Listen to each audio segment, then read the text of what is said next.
5 black people that helped you in the game. Number 1, you said Master P. Yeah. Who else? I learned from P. I learned from Russell Simmons early Russell. on. Who else? And Russell was because he showed me that you can take influence from music culture and make it affect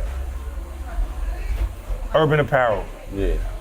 He showed me Fat Farm. But Fat Farm no was Russell, all that. Soho. no Fat Farm, no Sean John, No D. no Rockaway, none of that shit comes from music. Right? When he done that, I knew I could do that. And if you watch Wankster, I already had clothing with G-Unit written on it. I'd already had tank tops that were just hand painted. Because I know I'm going to that next. I'm gonna sell that, I'm gonna do all the shit. I already was thinking that ahead of time, because I've been bumped around enough. My first album is really, I did Power of the Dollar. That's the first record. How much of a concept change from Power of a Dollar is Get Rich or Die Trying?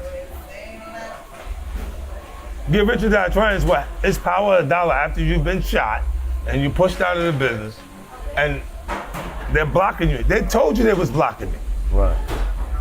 If you go look back at the interviews, they're saying we was blocking them in every way we could. Right. But how many people who blocks you that most people would be shocked about and you found out that they sent a direct hit to block? Relationships. I'm talking about Urban, they have relationships with a lot of people. They have relationships with Jay. But who?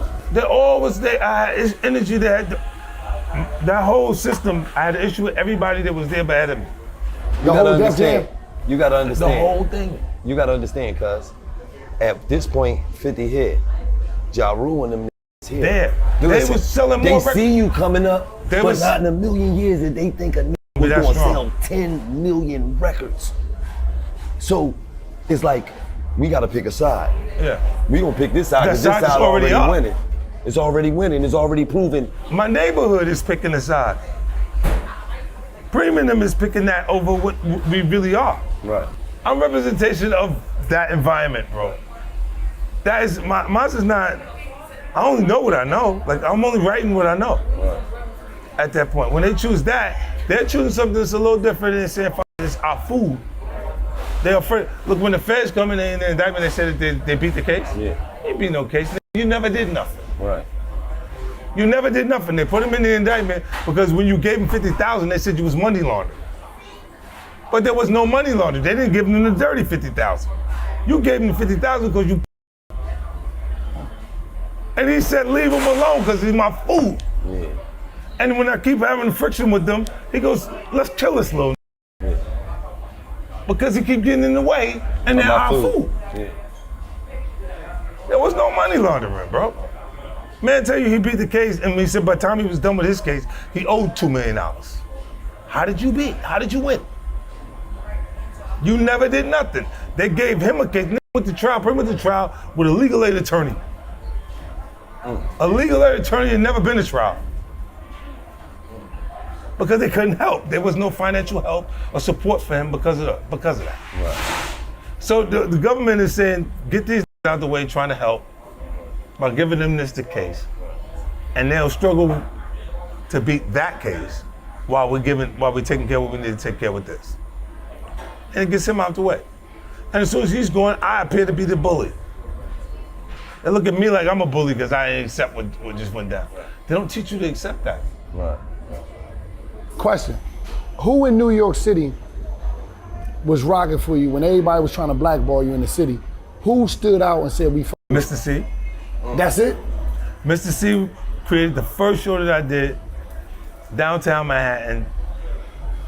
And look, even when the funny came out, because he told me it was a little food, I'm like, I'm not involved in your personal choices. That's what he do when on his personal time. That's his personal time. I was always there for him. Even his funeral, I paid for his funeral.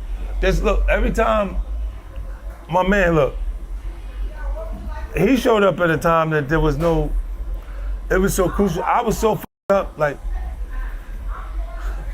when they pick up Bobby and Rowdy and them, Sha Money and them is around that situation. They thinking that they are like, oh, I know what this is, this G-Unit. Because they seen the group and they seen the hammers around and shit like that.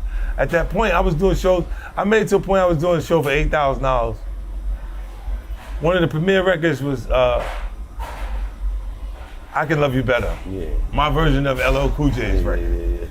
I did everybody's record over. Over everybody. So I was doing this shit, and it was like, my targeted audience is the neighborhood.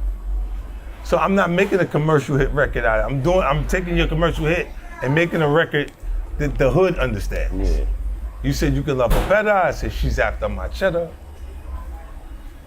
You know, and it's a distorted perception of everything that was done for commercial purposes that I'm doing. It's what R&B music is now. R&B is singing a